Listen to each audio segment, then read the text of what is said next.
Kwaziwai vateereri, tinomuchingamidzai kuchirongwa The Second Coming of Christ chamunopiwa naPastor Gift Rodzi vekuNorth Zimbabwe Conference of the Seventh-day Adventist Church pamwe chete namufundisi Caston Betera vekuEast Zimbabwe Conference of the Seventh-day Adventist Church. Mustudio nhasi tina Sister Charlotte Chakabveyo vari kutiisira musign language. Mufundisi kwazisai vanhu. Vateereri tinokuchingamidzai kuchirongwa. Tinoda kutenda mufundisi Betera nhasi vachatitungamirira muhurukuro nemusoro wenyaya unoti budai muBhabhiloni. Budai muBhabhiloni. Alright. Ndizvozvo. Vari kutorehwa vateereri. Vateereri, alright. Ndo vari kutonzi vabude muBhabhiloni. Bhabhiloni handiti yakapera kudharero. Ndo chidzidzo chatoda kuita vateereri. Tichiri mubhuku raDhaniel. Alright. Pana Daniel 5 ipapo mufundisi vachativerengera verse 1 kusvika pa6. Daniel chapter 5 verse ya 1 kuenda pa6. Zvino mambo Bherishazari wakaitira madzishe ake ane chiuru chezana mutambo mukuru, akanwa waini pamberi paivo vane chiuru chezana. Zvino Bherishazari wakati abatwa newaini, akarayira kuti vauye nemidziyo yendarama nesirivheri yakanga yabviswa nababa wake Nebhukadhinezari patemberi yayo paJerusaremu, kuti iye mambo namadzishe ake navakadzi vake navarongo vake vanwe nayo. Ipapo vakauya nemidziyo yendarama yakanga yabviswa patemberi yeimba yaMwari yaiva paJerusaremu. Iye mambo namadzishe ake navakadzi vake navarongo vake vakanwa nayo. Vakanwa waini vakarumbidza vamwari vendarama nesirivheri nendarira nedare namatanda namabwe. Zvino nenguva iyeyo minwe yeruoko rwomunhu yakauya ikanyora pakatarisana nechigadziko chomwenzi pasuko remadziro eimba yamambo. Mambo akaona chanza cheruoko rwakanga ruchinyora. Ipapo chiso chamambo chakashanduka maari, pfungwa dzake dzikatambudzwa, zvifundo zvechiuno chake zvikasununguka, mabvi ake akarovana. Ndo nyaya itakamboiverenga kumashure iri kutsanangura zvakaitika pausiku hwekupedzisira hweumambo hweBhabhiloni. Right. Aitonga ainzi Belshaza. Okay. Vateereri mukaverenga chapter yacho kunoipedza ndo pakabva pagumira umambo hweBhabhiloni. Alright. Hausisiko. Hausisiko ya. But chidzidzo chedu chikuti budai muBhabhiloni. Saka patichachitambanudza muchaona zvichajeka. Saka paitika mutambo uyu neruoko rwanyora pamadziro rwakakanganisa mambo. N'anga nemasvikiro vakatadza kududzira. Kusvikira Daniel azodedzwa. Toda kuti tione mareason ari kubuda mukutaura kwaDaniel. Ari kuita sekunge ndiwo akakonzera kuti Bhabhiloni isvike pamagumo. Saka verengai pana Daniel 5 ipapo mufundisi. Verse 18 musvike paverse 21. Daniel 5 verse ya 18 kuenda pa21. Imi mambo, Mwari wokumusoro-soro wakapa baba venyu Nebhukadhinezari ushendo ukuru nembiri neumambo. Zvino nokuda kwoukuru hwaakamupa, vanhu vose namarudzi ose namarimi ose vakadedera nokutya pamberi pake. Waiuraya waaida kuuraya, airaramisa waaida kuraramisa, waikwiridza waaida kukwiridza, nokuderedza waaida kuderedza. Asi moyo wake wakati uchizvikudza, nomweya wake uchizviomesa, kusvikira achiita manyawi, akabviswa pachigaro chake choushe, vakamutorera kubwinya kwake, akadzingwa pakati pavanakomana vavanhu. Moyo wake ukaitwa sowemhuka, akandogara nembizi, akadyiswa uswa senzombe. Muviri wake ukanyoroveswa nedova rokudenga, kusvikira aziva kuti Mwari wokumusoro-soro unobata ushe pakati pavanhu, achiupa waanoda. Ava ndisekuru Nebukadneza, right. Pari kutsanangurwa zvavakasangana nazvo naDaniel. But kunyangwe vaidai Bhabhironi haina kumiswa mazuva aNebukadneza. Right. NdiDaniel ari kutsanangura. Toda kuti tione kuti sezvo isisiko Bhabhironi, uyu mukomana uyu akanyorerwa pamadziro, chii chinoburitswa naDaniel chakabva chaita kuti inzi gwi. Right. Verengai verse 22 kusvika pa24. Daniel 5 verse 22 kuenda pa24. Mobva maverenga verse 30. Asi imi Bhereshazari mwanakomana wake, hamuna kuzvininipisa nomwoyo wenyu, kunyangwe makanga muchizviziva zvose, asi makazvikudza pamberi paShe wokudenga. Midziyo yeimba yake yakawiswa pamberi penyu, imi namadzishe enyu, navakadzi venyu navarongo venyu, mukanwa waini nayo, mukarumbidza vamwari vesirivheri nendarama nedare namatanda namabwe, zvisingaone kana kunzwa kana kuziva. Asi iye Mwari wakabata mweya wenyu muruoko rwake, anoziva nzira dzenyu dzose, hamuna kumukudza iye. Naizvozvo chanza choruoko chatumwa chichibva kwaari, zvakanyorwa izvi zvikanyorwa. Nousiku uhwo mambo Bhereshazari mukadheya wakaurawa. Saka pari kutsanangura Daniel dambudziko rakazoitika musi uyu pastor.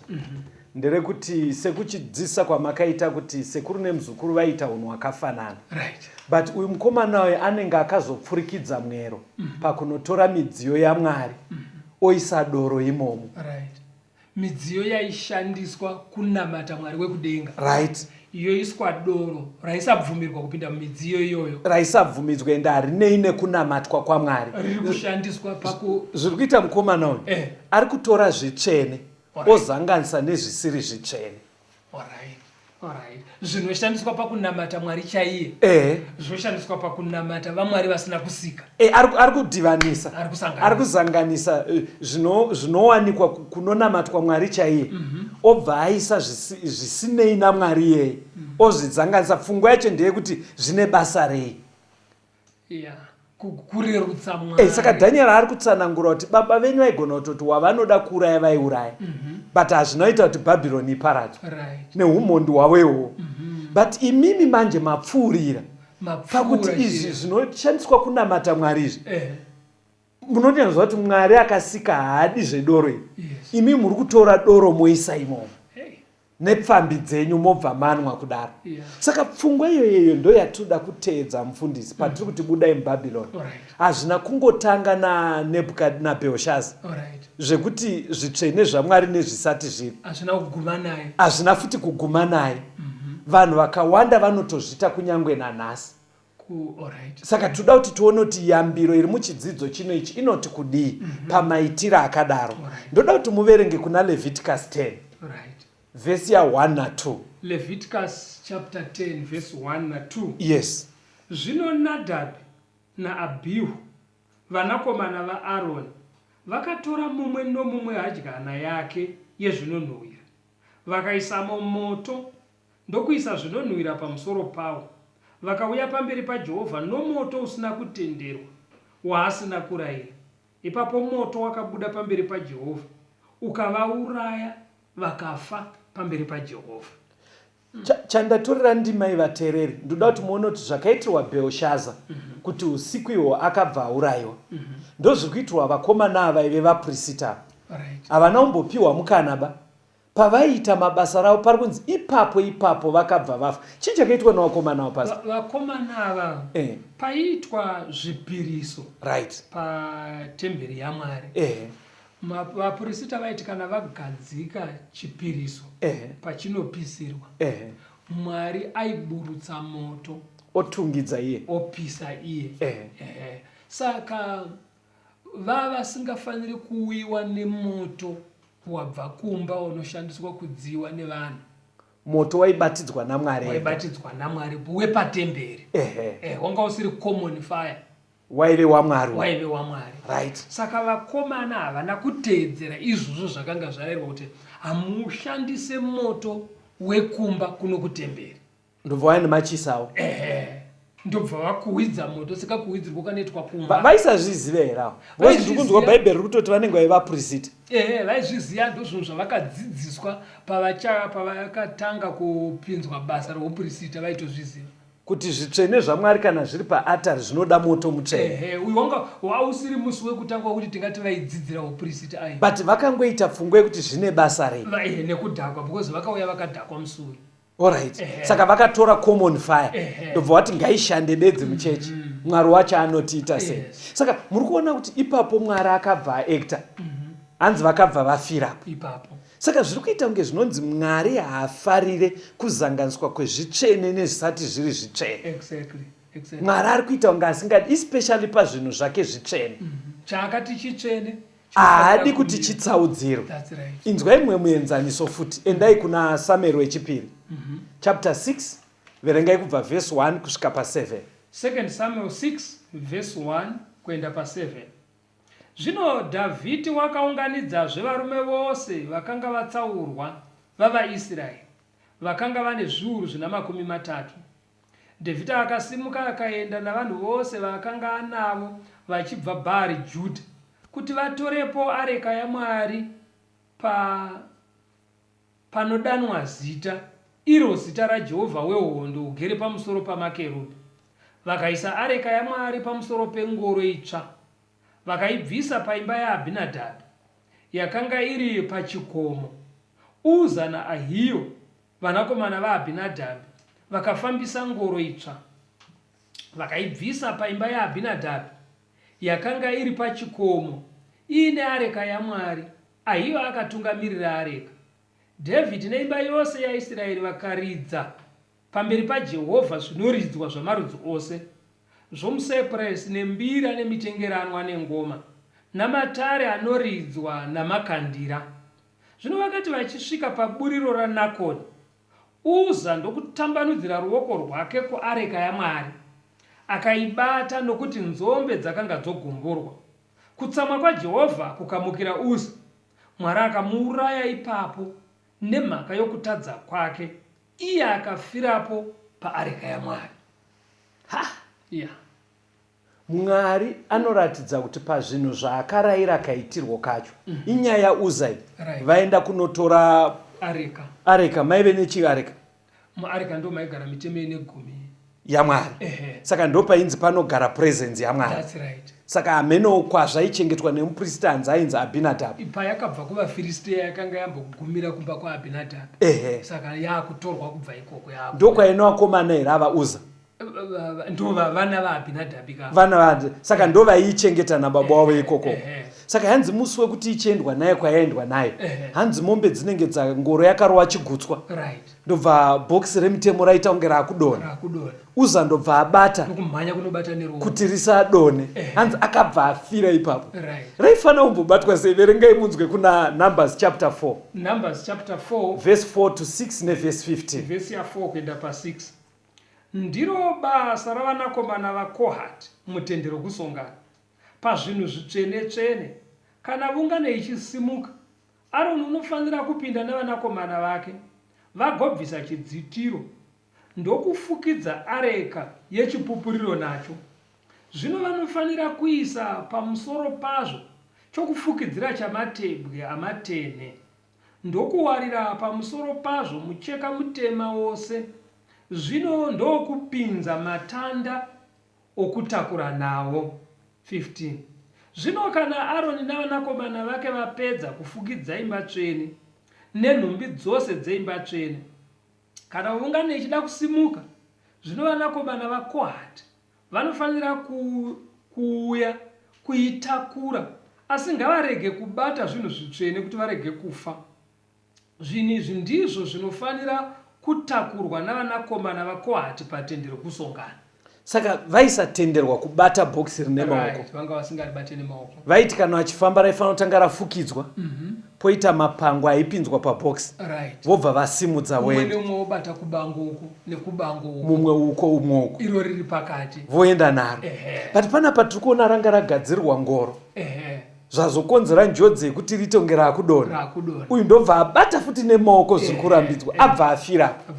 Saka muri kuona here mufundisi nemuvateereri kuti Mwari pazvinhu zvaakarayira, zvinhu zvake zvaakarayira, haadi kuti zvizanganiswe nemamwe mafungire evanhu. Haadi kuti zvirerutswe kuti midziyo mitsvene zvakaita Bhelshaza iwo woisa doro, kuti ati areka haibatwe iwo unobata, kuti ati moto apa ubatidzwe ndinobatidza ndega iwo wobatidza. Saka patiri kuti budai muBhabhironi, toda kuteedza nyaya iyi vateereri, kuti tione kuti kana zvakakonzera kuti Bhabhironi riparare, hatina here mumukuita kwedu, mukunamata kwedu, patiri kuzanganisa zvakarayirwa naMwari nezvisina kurayirwa naMwari. Ndopfungwa yatinoda kuteedza. But maona here njodzi iripo? Maona kuti vese havasi kupiwa mukana?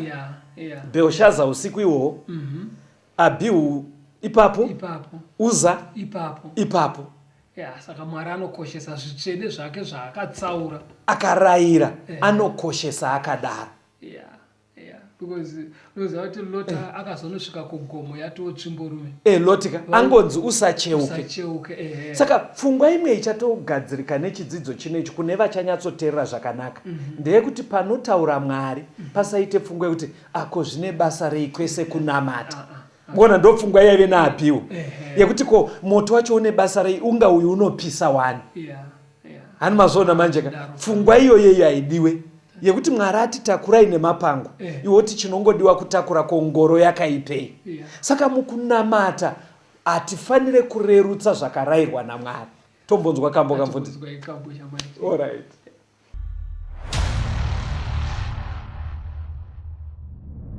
Wacheki waribi wanocheka, misumbu inochekwa kuminda, nemajeko basangari itwe, musamire dakarata pedza. Waribi wacheki ndiyani, ouya anotibatsira, ndiani achatibatsira kuunganidza iyi mwanda. Minda yakuiva kwese kwese, pasi rakamirira kuchekwa, wacheki washoma basa iguru, tikanonoka tinozoshaya. Waribi wacheki ndiyani, ouya anotibatsira,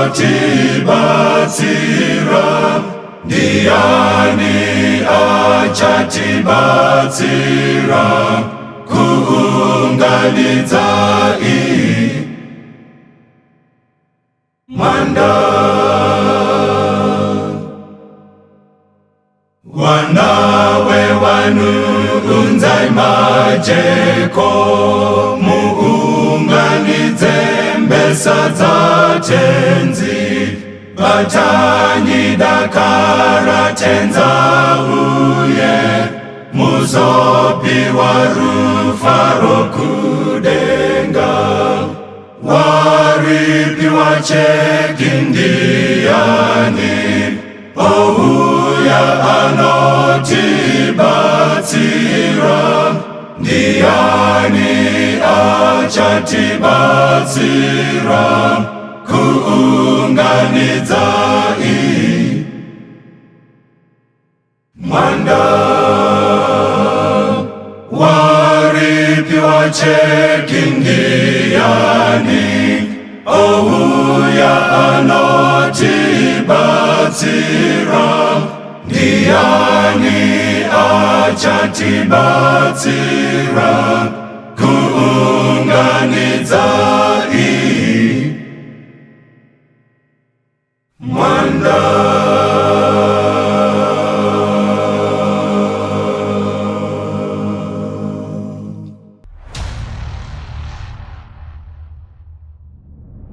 Tinomuchingamidza vateereri, tiri kuenderera mberi nehurukuro yedu budai muBhabhironi.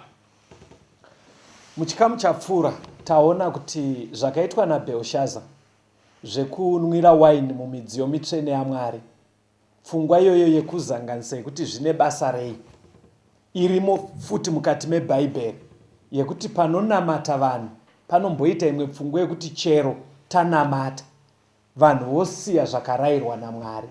Satoda kudzokorora futi tione kuti usiku hwaparara Bhabhironi chii chakanyatsoitika. Pastor vachaverenga futi kuna Daniel chapter 5 verse 1 kusvika pa4. Daniel 5 verse 1 kuenda pa4. Zvino mambo Bhereshazari wakaitira madzisha ake ane chiuru chezana mutambo mukuru, akanwa waini pamberi paivo vane chiuru chezana. Zvino Bhereshazari wakati abatwa newaini, akarayira kuti vauye nemidziyo yendarama nesirivheri yakanga yabviswa nababa wake Nebhukadhinezari patemberi yaiva paJerusarema, kuti iye mambo namadzisha ake navakadzi vake navarongo vake vanwe naye. Ipapo vakauya nemidziyo yendarama yakanga yabviswa patemberi yeimba yaMwari yaiva paJerusarema. Iye mambo namadzisha ake navakadzi vake navarongo vake vakanwa nayo. Vakanwa waini vakarumbidza vamwari vendarama nesirivheri nendarira nedare namatanda namapwe. Musi uyu waitwa mutambo mufundisi. Right. Vanodzidza Bhaibheri vanoti pane hondo yenge yakakomberedza Bhabhironi.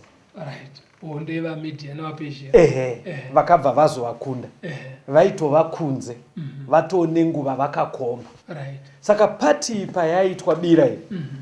Chimwe chakatoita kuti riitwe kwaive kusotesa hondo iri panze kuti munogoti dii. Alright. Saka kwaitwa kuti isusu hapana chinoitika. Hapana, muri kutopedza nguva panze ipapo muri kufunga kuti munopinda. Ndakambokunzwai muchitsanangura mavakirwo aiva akaita Bhabhironi. Ranga rakavakwa sei? Because Bhabhironi rinonzi ranga rakakomberedzwa nezijurawo rakasimba.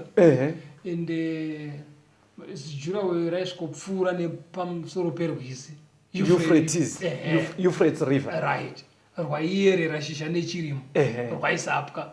Saka rwaigara rwakazara zvekuti magedhe kana akavharwa parwizi hapatoyambukiki because mvura iri kupfuura nepasi pegedhe yakazara. Saka mamusingapindike muBhabhironi. Saka paive nesecurity. Panga pane security yakabatana. Saka vana Cyrus pavakasvika manje vanonzi pavakakomba muBhabhironi maive nematura ane chikafu chaigona kuvatora makore 20 vasina kuenda kumunda. Vasina kuenda kumunda vachingodya chete. Okay. Mvura vaingochera murwizi. Okay. Saka vana Darius patiri kutaura kudai musakanganwa tereri. Chidzidzo chedu chikuti budai muBhabhironi. Nhoroondo iri kutsanangurwa ine iri muBhaibheri inotibatsira kuti tizoona kuti Mwari ari kutsvagei kwatiri nhasi. Endererai mberi. Saka mati kudi vana Darius pavakauya manje vakakomba vakangoti vari kuwasta time yavo. Alright. Pandaiverenga paakazotendai munotora midziyo ka ndofunga yaitwa meseji yekuda kuti Cyrus nevamwari vake vanoti vangaitei kuBhabhironi. Isi takatonokunda Judha kwakufara varimo vachisvotesa. Saka pazvaitika zvese izvi chaita kuti Bhaibheri pana vhesi 30 ribva rati usiku ihwohwo Bheoshaza akaurayiwa. Nhoroondo yacho zvayakaita pastor ndanzwa mamuda kupatsanangura. Vanodzidza Bhaibheri zvitorimo muhistory. Cyrus paaive panze kunonzi akatanga kudhiga matunnels makoronga ekuti mvura iri kuerera murwizi Euphrates idhivhetwe ibve murwizi itore rimwe goronga raiva achera kuitira kuti rwizi parunozonopinda nepasi pedhorobha mvura inenge yaderera. Saka avo pavaifara vachiita mabiko bira riyai ana Cyrus vaive busy vachiendesa mvura nekurutivi. zvekutoti avo pavaita bira vakatoti musatombovhara henyu kana magedhi. Haana problem, tikutoshaya kuti vari panze vari kufunga kuti vanopinda sei. Saka Cyrus aive busy kukonesa mvura. Achikonesa kusvika mvura yaipinda nepasi pedhorobha yaderera. Saka masoja ake ndobva afamba nemurwizi muya mune mvura isanyudzi. Vachiuya uya ari kuita mabiko chete. Inzwai panotaurwa nenyaya yaCyrus iye pana Isaiah 45 verse ya 1. Isaiah 45. Verse 1. Zvanzi naJehovha kumuzodzwa wake kuna Koreshi, wandakabata ruoko rwake rworudyi, kuti ndikunde marudzi avanhu pamberi pake, ndichisunungura zviuno zvamadzimambo, ndimuzarurire mikova pamberi pake, namasuo arege kuzarirwa. Manzwa zvuta chiprofita chaichafanotaurwa naIsaiah kudhara. Cyrus wacho asati azvarwa. Saka Isaiah vafanoprofita more than 200 years before. Achiti pachaparara Babylon kuchaya murume anonzi Cyrus ndiye ari kunzi Koreshi neBhayibheri reshona. Musi waachauya achasvika madhoo asina kuvharwa magedhi. Zvikanzi plus musi waachasvika zviuno zvemadzimambo zvichasununguka. Makambotsanangura Bhaibheri rati Bhelshaza paakaona runyoro hanzi chiuno chakasununguka kuita sei kuti mambo vakazvikanganisa pavakanga vakagara ipapo. muri kuti vakazviitira pavakanga taureka nono. Saka Isaiah anga afanozviratidzwa kunzi musi uchauya Cyrus mambo vachasvikirwa vazvikanganisa ende dhei iroro pachasvikwa magedhi asina kuvharwa.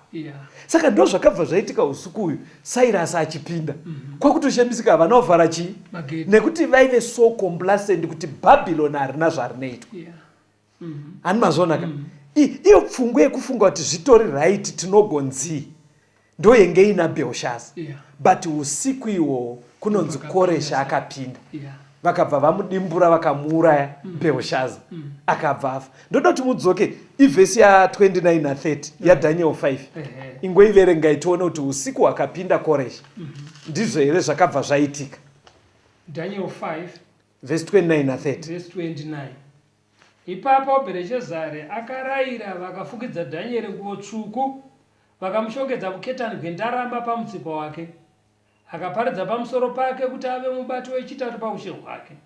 Nousiku ihwohwo mambo Bhereshazari mukadheya wakaurawa. Ndo akava magumo eBhabhironi. Saka yakabva yatoparara.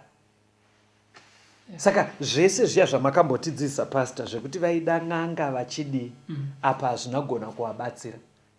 Because pakuzvidza midziyo yaMwari aedza kureva kuti vamwari vangu vakasimba, handina zvandinoitwa muBhabhironi munomu nevamwari vedu vanotichengeta. Ari mukona pfungwa yainayo yaive yekuti izotaurai henyu hondo iri panze hamene kuti muri kudei vamwari vemuno vanotichengeta, vane simba rekutichengetedza. Saka muchiona kuti patiri kutodzidza kudai ka ndaimbokutsiurai kuti munoramba muri ngori pang'anga nemasvikiro ng'anga nemasvikiro hamubve here ipapo. But ndakazoona zveshuwa ndoimwe pfungwa yaibata vemuBhabhironi vaiti we are safe nekuti zvinhu izvi zvinotichengeta. Ende nyaya inotsiurwa pana Isaiah. Verengai pana Isaiah 47. Isaiah 47 yes verse ya 12 kuenda pa14. Right. Zvinovuya nouroyi hwako noung'anga hwako huzhinji hwawakabata nahwo kubva pauduku hwako, zvimwe ungabatsirwa, zvimwe ungakunda. Waneta nokuwanda kwamana ako. Zvino vanodudzira zvokudenga navanocherekedza nyeredzi navanofembera zvomwedzi mumwe nomumwe ngavasimuke vakuponese pazvinhu zvichakuwira. Tarira vachaita samashanga. Saka iBhabhironi yaiudzwa iyi kunzi makore ese ataedzaya kuti mubatsirike kuti vamwari vakaitwa nemaoko evanhu haasi vamwari. Ndo pfungwa inge ina Mwari mukudzidza kwese kwatiri kuita bhuku iri, but hazvina kushanda. Saka Isaiah ari kutoti mamadi kuuya nezvese zvamunosibata izvi munobatsirika mukasarenda izvi zvitsve zvaiitika muBhabhironi pasaka. Besides masvikiro amaitaura manzwa here avanzi vanofembera zvemwedzi nemwedzi mapadzo vanofembera zvemwedzi kana ndochi vanotaura zvemastars horoscope zvakatangira kuBhabhironi.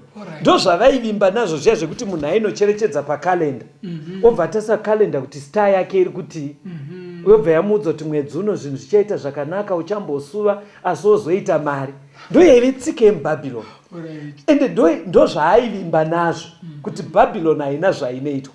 Saka ndo pari kunzi kuvateereri vedu pachiri kutaurwa vhangeri kudai, Mwari ari kutetera vanhu kuti tadiko kusarenda kamwe kanamatiro kese kaya, tanamata Mwari mupenyu. Verengai Jeremiah 51 verse 9 monzwe. Jeremiah 51 verse ya 9. Verse ya 9. Yes. Taida kuporesa Babyloni, asi harina kupora. Risiyei mumwe nomumwe wedu aende kunyika yake, nokuti mhosva yaro yasvikira kudenga, yasimudzirwa kumakore. Muri kunzwa yasamari yeBhabhironi. Hanzi kutaura chokwadi naMwari. Bhabhironi ndaida kuribatsira. Kubvira dei Nebhukadhinezari akanokunda kwaJudha, akatora ana Daniel, agotonga makore anopfuura 50. Kugoya vamwe. Kusvika zvapa muzukuru, hanzi dzadziri shungu kubatsira Bhabhironi kuti iponese zvaramba. Saka pane language yazotova neBhaibheri yekunzi wedwe beta munhu nemunhu abuda aende kumba kwake, Bhabhironi zvaramba. Muchiona kuti munhoroondo yeBhabhironi, pakauya Cyrus Bhabhironi yaparara, ndiye akazopa chirevo chekuti nhapwa dzabva kwaJudha vadzokere kwavo. Vachibuda muBhabhironi, muBhabhironi zvaramba. Tsika yavo yekuzanganisa chokwadi nenhema vachitora zvitsveneya, Mwari aifunga kuti vachasvika pakudzidza kuti hazviite. Muziva kuti waburitsa munyaya inotyisa kureva kuti kana Mwari achimbopa mikana kuvateereri kuti vanzwe vhangeri, vakaramba vachiratidza kushaya hanya naro nechokwadi chaMwari, panosvika nguva yaanongoti ngazvichiguma, anoti ngazvigume vachirega kuparidzirwa, zvozodii kana zvadaro?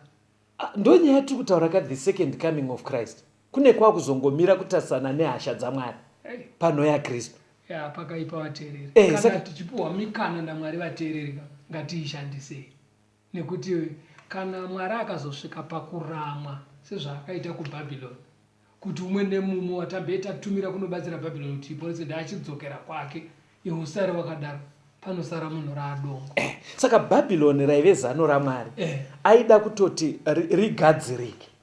But nengari yekuti raramba, akutoti vanga vauya kuzogadzirisa chibva imo. Anomukuona. Saka patiri kutotaura nhasi kudai so, dzaive shungu dzaMwari even panyaya dzekunamata pasi, kuti zvinhu zvigadzirike tinamate nenzira kwete yaiitwa muBhabhironi yekuzanganisa zvitsvene nezvisati zviri, kuzanganisa nhema nechokwadi. Ndo ranga riri zano raMwari. But pari kuramba nhoroondo yenyika ichifamba, zviri kuita unge zviri kunetsa. Zvakadaro zvekuti pachidzidzo chatiri kuti budai muBhabhironi, Mwari anenge ari kutozoti wedweka, pari kuramba pachidhivaniswa nhema nechokwadi paya, beta vanhu vabvepo, beta vanhu vangobvapo, ngavachingosiyana nekanamatire ikako, vaite zvinodiwa naMwari. Why? Nekuti kanamatire ikako ndo kakakonzera kuti Bhabhironi riparara. Kana maramba kukasiya Mwari anozongosuduruka kwamuri. Pakaipa. Aiwa, munonyatsondidzwa pasi. Pane pandoda kuti munyatsobata. Mwari panyaya yeBhabhironi nechiyero chavaivasvika, aida kuti vanhu vachitosiyana neBhabhironi. Because aiziva kuti zvinoda kuitwa kuti tigadzirisane zvadii? Zvaramba. Ngavachisiyana nekauno kemo. Handiri mapabata. Mirai timbonzwa kambo, ndaona mune mubvunzo. Mirai timbonzwa kambo toya toenderera mberi.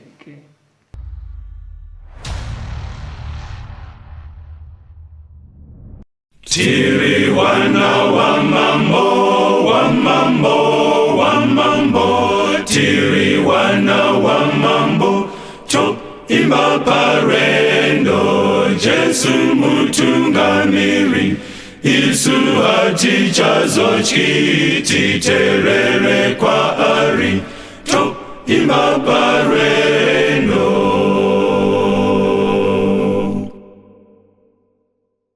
Tinoenda kumusha, kumusha, kumusha. Tinoenda kumusha, to imba parendo. Tinoenda kumusha, apo kusina dima, Jesu ari kupenya. imba parwendo.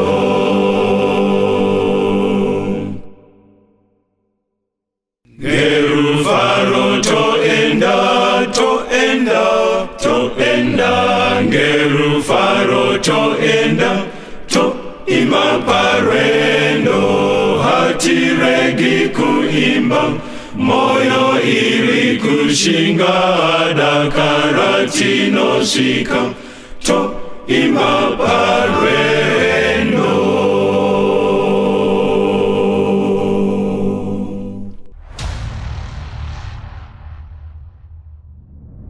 Tinomuchingamidzai vateereri, tiri kuenderera mberi nehurukuro yedu budai mubhabhironi. Fundisi Betera, nyaya muri kutaura yebhabhironi, pane pandakamboverenga paitaura nezvebhabhironi. Kusiri kuna Daniel. Kusiri kuna Daniel. Mwari achiti achitaura nezvekuti kunenge kuparara kwebhabhironi kwa ku New Testament kuna Revelation. Zvakasaro. Kunotaurwa Babyloni yatiri kutaura vateereri iri literal yana Nebuchadnezzar yakaparara. Asi mukatasa bhuku raDaniel neraRevelation razvakazarwa, mabhuku iwayo anodyidzana kuti zvimwe zvaiita kunge zvibhende muna Daniel kana dzinongoita kunge dziri nyaya dzinozonodudzirwa zvakazara mubhuku raRevelation.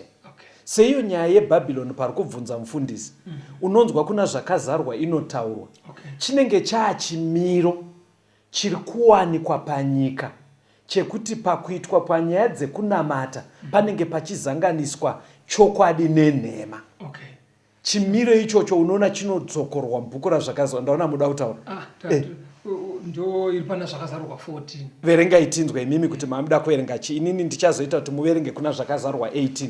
Verengai 14 yacho yamuri kutaura ivhesi ani? Verse 8 inoti, ipapo mumwe mutumwa akatevera achiti, rawa Bhabhironi guta guru, rakanwisa marudzi ose waini yekutsamwa kweupombwe hwaro. Aiwa, exactly. Saka chimiro chiri kutaurwa pari kunzi mumwe mutumwa akatera kuparidzwa kwevhangeri mazuva ano ekupedzisira.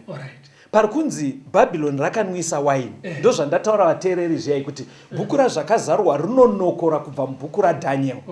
Nekuti taona kuti Belshaza akanwisa vanhu waini, asi achivanwisira waini mumidziyo mitsvene yaMwari, kureva kuti aizanganisa truth and error, zviri holy nezvisiri holy, ozvizanganisa pamwe chete. Saka muri kunzwa pana pari kunzi chimiro ichocho kana chakwanikwa mazuva ano ekupedzisira chekuti vanhu vari kunwiswa waini, kureva kuti kuzangana kwenhema dzichiiswa pachokwadi. Saka pane kudzidziswa kwevanhu pachizanganiswa zviri correct nezvisiri. Saka dzidziso dzakadaro ndo dziri kunzi waini yemuBhabhironi. Ndo dziri kunzi waini yemuBhabhironi. Ndo chimiro chiri kudedzerwa kunzi mazuva ano ekupedzisira. Ichocho chimiro ichocho Mwari haasi kuchitarisira. Nekuti ndo chakava mugumo weBhabhironi yatadzidza iya. Saka izvozvo ndo zvichanolidha futi kuti panyaya dzekunamata kuramba tichitora zvitsvene nezvisiri zvitsvene tichizanganisa. Nyaya iyoyo inoshatirisa Mwari. Saka ini ndiri kunzwa sekudaiwo kuti muri kuti musi waparara Bhabhironi. Yes. Vanhu vakaita bira vakadhakwa pabira riya pachinwiwa waini. Yes. Mumazuva ekupedzisira nyika yakuda kuzonoparadzwa. Vanhu vachadhakwa. Asi kudhakwa kwacho vanenge vachidhakiswa nedzidziso ndizvozvo chaizvo dzinenge dzichimikisa zvinodiwa naMwari nezvasingadi. Magona ndo panaida kuti ndizotsanangura. Udzai zvakadaro, musachinje kana wedi. Itai vateereri, ndo zviri kutorehwa nebhuku razvakazarwa. Zviri kudzidziswa namufundisi vateereri vari kubudisa pfungwa yakakosha mubhaibheri kuti musi waparara Bhabhironi yakaparadzwa, Mwari vagumburiswa nekudhakwa kwaiitwa ipapo musi wavaparara pachinwiwa waini, asi ichinwirwa mumidziyo mitsvene yaMwari. Saka kuti mazuva ekupedzisira Mwari akuda kuzoparadza nyika. Panyika vagari vepanyika vachadhakiswa. Iri kunzi waini yemuBhabhironi dzinenge dziri dzidziso dzakazanganisa zviri true nezvisiri, zvinodiwa naMwari nezvisingadiwe naMwari, zvodzidziswa vanhu vachiti tiri kunamata Mwari asi kunamata kwacho kuchibohwa Mwari. Saka kudhakwa kwavakaita kuya uko iye zvinezvi kudhakwa kwacho kuripo kureva kuti idzidziso dzine dzatotyokera muvanhu zvekuti dzinotoda vhangeri kutoti vanhu vabve mudzidziso dzakadaro dzinozanganisa zvinhu zvakadaro. For example, mufundisi, toda kuti tingoona dzidziso dzimwe dzinotowanikwa but uchiona kuti dzazangana nenhema. Ndoda kuti titarise example yedzidziso yerubhabhatidzo. Kubhabhatidzwa. Apa hatichataure vasingadi kubhabhatidzwa sezvinoreva Bhaibheri. Avo vari kunzawo. Kune vanotoda rubhabhatidzo. Vanoti ini ndatenda ini. But chakuitika munyika inei panyaya dzekunamata, zvinhu zvakawanda zvakazanganiswa nhema nechokwadi. Kubhabhatidzwa ichokwadi chaMwari here mufundisi? Nekuti shoko ndo rinotorayira. Maona kuti ichokwadi. Akambotidzidzisa kuti Jesu anototi vanenge vatenda vakabhabhatidzwa vanoponeswa. Maona kuti ichokwadi. Saka zvinobva zvaitika panyaya yerubhabhatidzo. Kubhabhatidza kuri kunodiwa naMwari. Satani anobva aita kuti pakubhabhatidza kwacho paiswe nhema. Sei? Munobva matadza kuziva kuti saka munobhabhatidzana sei. Muri kuona zviri kuitika panyaya dzekunamata. Saka vhangeri pariri kuuya manje rinoda kuedza kuti patiri kuti budai muBhabhironi, tiri kureva kuti chibvai pakazanganiswa chokwadi nenhema. Pekuti paakukonfyuza kuti saka zvofamba sei. Bhaibheri rinobva raisa pachena kuti chokwadi ndechichi. Imboverengerai vateereri vedu Romans 6 verse 3 to 6. Varoma 6 verse ya 3 kuenda pa6. Ko hamuzivi here kuti isu takabhabhatidzwa muna Kristu Jesu, takabhabhatidzwa murufu rwake. Naizvozvo pakubhabhatidzwa takavigwa pamwe chete naye murufu, kuti saiye Kristu akamutswa kuvakafa nokubwinya kwaBaba, saizvozvo nesuwo tifambe noupenyu hutsva. Nokuti kana takava vamwe naye pakufanana naye parufu rwake, tichadarowo pakumuka kwake, tichiziva izvi kuti munhu wedu wekare wakaroverwa pamuchinjikwa pamwe chete naye, kuti muviri wezvivi ushayiwe simba, tirege kuzova varanda vezvivi. Romans iri kutsanangura zvinoitika pakubhabhatidzwa. Chimwe chandabata chinoitika pakubhabhatidzwa pastor ndechekuti ndo patinotondera kufa kwaKristu nekuvigwa kwake nekumuka kwake. That's right. Chimwe chiri kubuda futi papaseji yamati tiverenge iyi chinoburitswa naPaul ndechekuti munhu paanotendeuka kuti ndatenda muna Jesu, zvinonzi munhu aiwa matokumberi pastor mozotaura pfungwa yenyu. Ndati chiri kubuda apa ndechekuti panobhabhatidzwa vanhu ndo patinova vamwe naKristu pakufa kwake nekuvigwa kwake nekumuka kwake. It's true. Inotsinirwa futi kuna John 13 kuti chimwe chinogona kuita kuti tirambe tichitondera rufu rwaKristu tinoita iya inonzi Holy Communion, Lord's Supper. But muchaona kuti zvakakosha kutondera kufa nekumuka kwaKristu sezvinoreva Bhaibheri. Muchaona panyaya dzekunamata kwane dzimwe nzira dzekutondera nadzo dzisiri izvi, dzekuti vanhu vanogona kuita mitambo yakaita sana Easter. Muri kunzwa vachiti tiri kutondera kufa kwaKristu zvisina pazvakarayirwa. Apa handisi kureva iri holiday iri pakarenda, aiwa iyo inosunungura vanhu kusaenda kumabasa. Tikutorera mitambo inoitwa zvisina pazvakadii. Saka muchaona kuti patiri kupa chidzidzo chinechi kune zvakawanda zvazangana nechinenge chokwadi zviri kunzi zvakazarurwa vanhu chibudai muBhabhironi, budai mukaitire ikako muteedze chokwadi chete. Chichiendai pamava muchida kutaura kuti vaRoma iri kuti kudii pakubhabhatidzwa. Kubhabhatidzwa vaRoma imwe pfungwa iri kubuda ndeyekuti munhu paanoti ndatenda, munhu wekare airarama maari anofa, ndokunonzi kufa kuzvakaipa. Afa uya anofanira kuvigwa. Because munhu akafa ngaavigwe. But apa akunovigwa muguva remvura. Kureva kuti akuendeswa mumvura. Saka pakunobhabhatidzwa, saka pachirubhabhatidzo ruchidiwa mvura. Kuviga munhu wekare afa uya. Asi Nikodhimasi anonzi naJesu kuti ugashirwe naMwari unofanira kunge wakaberekwa patsva. Iwe kuti zvinofamba sei zvonzi kuberekwa mumvura. Saka muri kuti here kubhabhatidzwa zvimwe chete nepanonzi berekwa patsva, be born again. Munhu wekare afa avigwa muguva remvura. mvura iyo yobva yashanda semimba sedumbu ramai yakubereka munhu mutsva. Saka pawakuburitswa mumvura wamunhu mutsva ndo rubhabhatidzo. Ndoda kutendai nekujekesa kwamaita, but muchiona kuti patiri kutotaura kudai kuvateereri vedu varipo vari kutoona kuti handizvo zvakaitwa kwavari zvekunyudzwa mumvura kamwe chete sekungofa kwemunhu woburitswa kawani. Saka pakadaro manje ndo pandiri kuti namufundisi kaitirei kako tisingatsvage kuti kakatanga sei kamwe kazara munyika. Chimiro chamunyika munyaya dzekunamata ichocho chakonfyuza chine dzidziso dzenhema idzi ndo chiri kunzi budai mazviri. Kureva kuti munhu haufanira kuramba uchingogutsikana kuti ndakabhabhatidzwa. Iwewo zvawakaitwa zvacho zvisiri kupupurirwa nemagwaro. Zvisiri kupupurirwa nemagwaro. Kureva kuti rubhabhatidzo hongu Mwari anoda kubhabhatidzwa. But zvinobva zvaita wakaipa Satani. Anobva aita kuti muite rubhabhatidzo rwacho nenzira isiriyo. Saka pazanganiswa zviri kudiwa naMwari nekaitiro kaasiriko. Kasiri kaMwari. Sevakomana vaya vekuti vachibatidza moto mutemberi. Zvipiriso zvavanoda kupirisa zvitsvene asi vari kutora moto usiriyo. Kubhabhatidza kunodiwa asi woita rubhabhatidzo rusiriyo. Ndaitaura nemumwe mudhara wangu muteereri wechirongwa ari kuHarare, anogara kuMbare. Anogara achiteerera atokura haachanyatsoone maziso ake asi panotanga chirongwa anenge apo ndichikurukura naye ndikati makabhabhatidzwa here? Zvikanzi takabhabhatidzwa kumisheni. Akabva ataura nemisheni yacho. Ndobva atotaura munhu mukuru akamubhabhatidza. Ndikati makabhabhatidzwa sei baba? Zvikanzi takango utarise zvakataurwa namudhara here. Hapana kunyudzwa mvura. Hapana kunyudzwa. Ende paaitotaura achiti ndiri muteereri wechirongwa aitofila kuti zvinhu zvese zviri right. Aitofila kuti nini nanabetera vari kuparidzawo studio dzidziso yavainayo ndo yatinayo. Yeta haana kuona kuhwandira kwaSatani kwekuti hongu rubhabhatidzo rwakataurwa asi nzira yarakaitwa nayo haisiriyo.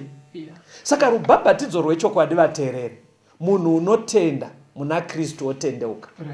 Mvura yaunonyikwa kamwe chete kunyudzwa iya iri kuita seguva kuti munhu wekare afe. Semumvura iyoyo iri kuita semimba yamai kuti taakuburitsa munhu mumvura chaachisikwa chitsva. Saka nyaya yekuva born again or to be baptized haisi yekuti unongotaura chiti I am born again.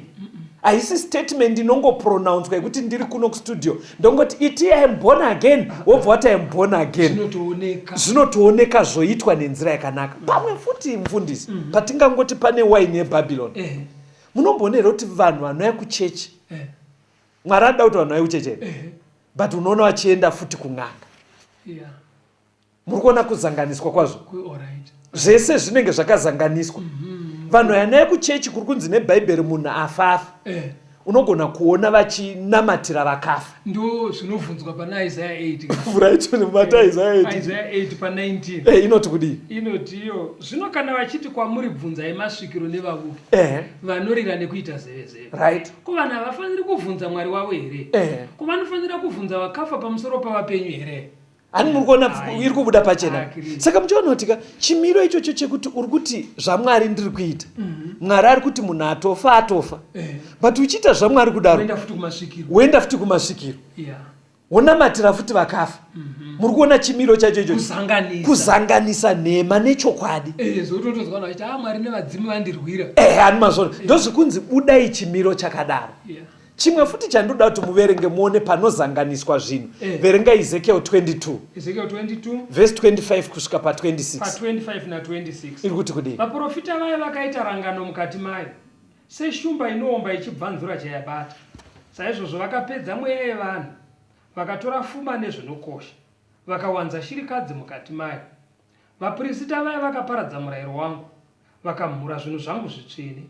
Havana kutsaura pakati pezvitsvene nezvisati zviri zvitsvene kana kuzivisa vanhu kusiyana kwezvisino kunaka nezvakanaka. Vakatsinzina meso avo varege kuona masabata angu. Ini ndamhurwa pakati pavo. Maona chimwe chimiro chatsanangurwa. Ichi manje chiri kunzi trouble causer. Vatungamiri vekunamata. Hanzi zvavari kuita vari kungoita zvakaitwa naBheoshaza. Zvekutora zvitsvene nezvisati zviri. Hanzi chekutanga havatsiure vanhu kuti kune zvakanaka nezvakaipa. Havaudze munhu kuti kune mapfekero akanaka neakaipa. Havaudze munhu kuti kune maimbiro ekubhawa neekuchechi. Zvino chimiro chako ka kungoimba chero paita mavara ekuti Jesu chero mavara abva muBhaibheri, chero abva muBhaibheri. Hanzi chimwe chavanoita havazivisi vanhu pamusoro pezviri clean nezvisati zviri. Chero chawadya chero chadaira sauti, chero chadaira sauti, havatombodzidzise nyaya idzodzo. Muri kuona kuti kuzanganisa kwenhema nechokwadi vanodaro. Hanzi chimwe chavanonoita manje havatozivise vanhu kusiyana kwakaita sabata raMwari nemamwe mazuva. Muri kuona chimiro chapo. Hanzi vanotsinzinya kuti varege kuona masabata aMwari ari muBhaibheri. Kutsinzinya zvinoti wabvisa chinhu chiri pamberi pavo. Kureva kuti January kusvika December ka vanenge vachiita kunge muBhaibheri menyu musina panotaurwa kunzi chengetai sabata. Hapataurwe. Vanoita kunge zvisiko sekunge zvinonzi Mwari uyu haasisina zvitsvene nezvisati zviri zvitsvene.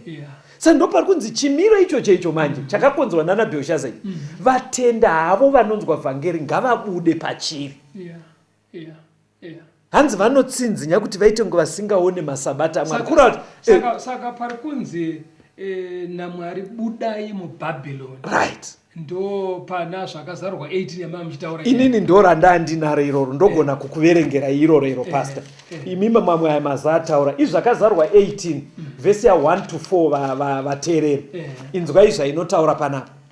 Shure kwaizvozvo ndakaona mumwe mutumwa achiburuka kudenga aine simba guru. Nyika ikavhenekerwa nekubwinya kwake.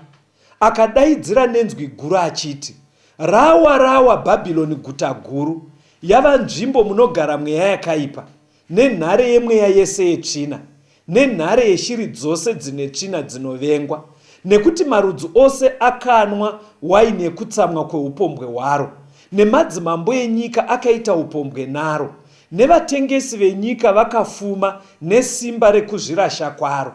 Zvino ndakanzwa rimwe izwi rinobva kudenga richiti, budai mariri vanhu vangu, kuti murege kuwadzana naro pazvivi zvaro, mugorega kupiwa madambudziko aro. Muri kuona shungu dzina Mwari ka? Ari kuti ibvai pachimiro chakadai. Chiri kuramba zvajeka? Zvajeka mufundisi. Amene vateereri kana manzwa. Inini zvandijekera. Majekerwa papi pastor? Ndajekerwa pakuti pakaparara Bhabhironi, musi wayaparadzwa, kwakamwiwa waini vanhu vakadhakwa, ichinwirwa mumidziyo yaishandiswa kunamata Mwari kuJerusarema. Pakazanganiswa zvitsvene nezvakamora, Mwari zvikamusembura.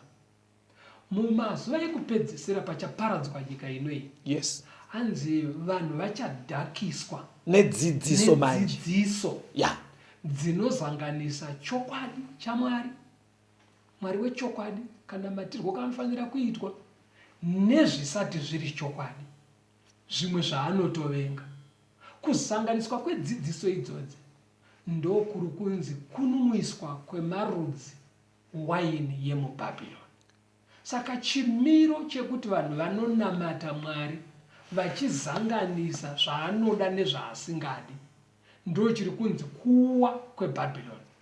Vana vaMwari vari kunzi budai pazvimiro zvakadaro.